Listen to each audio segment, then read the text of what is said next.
TitleMatchNetwork.com. What happened between you and Loki at USA Pro?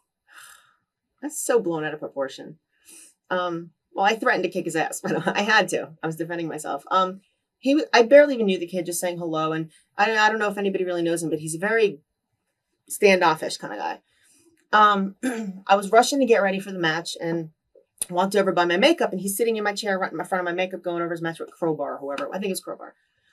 And I mean, I'm a very happy, just, hey, everybody kind of person. So just goofing around with him because I had my hairbrush in my hand and I was walking back. I just like tapped him with the hair. It was a light tap with my hairbrush. I'm like, hey, you do makeup too. That's all I said. I went, hey, because here's my makeup right in front of him. Right. He went, I don't fucking care who you think you are. You show respect for Loki. I went, I show respect for Loki? I'm like, wait a minute. Hold on one second. You've been working, what, a month and a half? I've been in this business for 13 years now, and I got to show you respect. So first of all, you sit in front of my makeup. I made a joke. Hey, you doing makeup too? I tapped you lightly with my hairbrush. So you're lucky I didn't fucking hit you. I knocked your head off.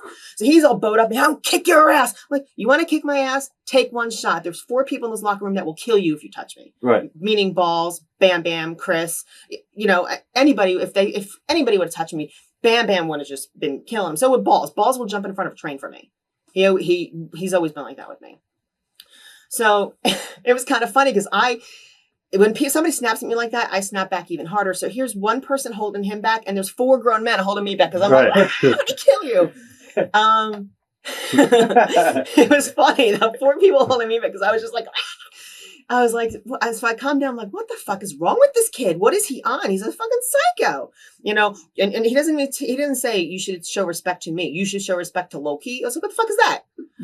I should say, I'm Sunny. Show Sunny respect. Sunny, fuck you. So a couple months later, I saw him. I was like, dude, what was up with you? He's like, I don't know what you're talking about. I'm like, now you don't know what I'm talking about. You threatened to beat up a girl, and now you don't know what I'm talking about.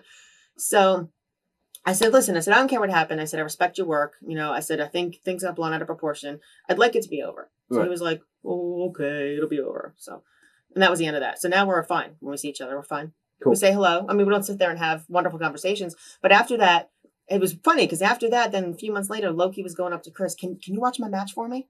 And Chris is like, okay, but why? Right. You know what I mean? Because all of a sudden he's threatening to kill, me, and then he wants Chris to watch his match. I think that was his way of saying he's sorry. It over, kind of. You know, he's not. He'll never say sorry. He'll never say sorry. But by saying to Chris, could you watch my match for me in a very respectful manner? I think that was his way of saying sorry, I fucked up, kind of thing. Right. But it's fine. I mean, every time I see him now, we always say hello. We make a little small talk and move on. Now, Chris got into TNA eventually. Were your plans to follow Chris and join him in TNA? You know what? Not at the time. Puerto Rico really soured me on the business. That's the thing that really said to me, you know what? I want out. I don't want anything to do with this thing anymore. It really put such a bad taste in my mouth that I was like, I want to retire, get a real job, do something normal with my life, Right. So he went down there, and I was thrilled to death for him. I watched every week. I still enjoy watching. I think they're much better than Vince's shows. But no, I really had no desire to go down. Then we worked on right before Chris went, we worked on an indie show in New York with Dusty Rhodes. It was the first time I ever met Dusty. Of course, the 3 of us clicked. I had to work an angle with Dusty at the end of the match. I had to do the kiss spot with him whatsoever.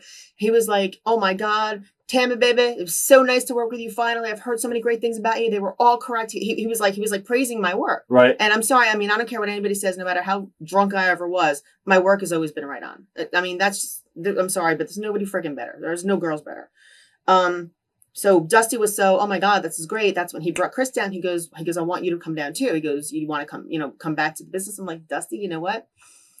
It's got to be a really good thing for me to go back. I said, and my heart's not into it right now. It's really not. I was taking maybe one indie show a month because I just didn't even want to do it. I didn't want to be around it. I didn't even go to shows to watch Chris's matches. I didn't even go with him to indies. I sat home. So that's how soured I was in the business after Puerto Rico. And you were back in Jersey now at this point? After Florida and stuff like that?